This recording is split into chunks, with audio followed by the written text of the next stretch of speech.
അപ്പോൾ എന്തായാലും ഈ സതീഷിനെ കുറിച്ച് ഇപ്പോൾ പറയുമ്പോൾ, വി ഡി സതീഷിനെ കുറിച്ച് പറയുമ്പോൾ ബഹുമാനപ്പെട്ട മുഖ്യമന്ത്രി, അങ്ങനെയാണല്ലോ ഇപ്പോൾ നമുക്ക് പറയേണ്ടത്, അദ്ദേഹം മുഖ്യമന്ത്രി ആയിരിക്കുകയാണ്. അപ്പോൾ സ്വാഭാവികമായിട്ട് അദ്ദേഹത്തെക്കുറിച്ച് പറയുമ്പോൾ അദ്ദേഹത്തിൻ്റെ നിലപാടുകളാണ് ഇപ്പോഴും പ്രശംസിക്കപ്പെടുന്നത്. പക്ഷേ അദ്ദേഹം എപ്പോഴും ഇരട്ടത്താപ്പ് സ്വീകരിക്കുന്നുവെന്ന് പറയാതിരിക്കാൻ വയ്യ.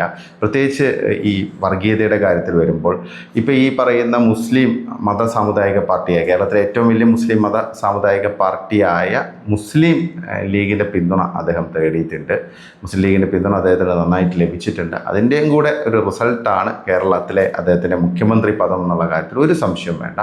അതിനൊപ്പം തന്നെ ഈ ജമാഅത്ത് ഇസ്ലാമി പോലുള്ള സംഘടനകളെ അദ്ദേഹം തള്ളിപ്പറയാൻ തയ്യാറായിട്ടില്ല. പല വേദികളിലും അദ്ദേഹം നേരത്തെ പറഞ്ഞ പോലെ ആ സംഘടനയെ വെളുപ്പിക്കാനും ശ്രമിച്ചിട്ടുണ്ട്. അല്ലെങ്കിൽ അവർ വർഗീയവാദികളല്ല, അവർ കുഴപ്പമില്ല, അവർ പ്രശ്നക്കാരല്ല എന്നാണ് സതീശൻ പറഞ്ഞിരിക്കുന്നത്. അപ്പോൾ ഇതിൽ നിന്ന് നമുക്ക് മനസ്സിലാക്കാൻ സാധിക്കുന്നത് സതീശൻ്റെ ഈ സമുദായ സംഘടനകൾക്കെതിരെയുള്ള നിലപാടൊക്കെ വൺ വേ ട്രാഫിക്കാണ്. ഒരിക്കലും അദ്ദേഹം ഒരു നിഷ്പക്ഷ രീതിയിലല്ല ഇത്തരം സമുദായ സംഘടനകളെ കൈകാര്യം ചെയ്തതെന്നുള്ളതൊരു വസ്തുത തന്നെയാണ്.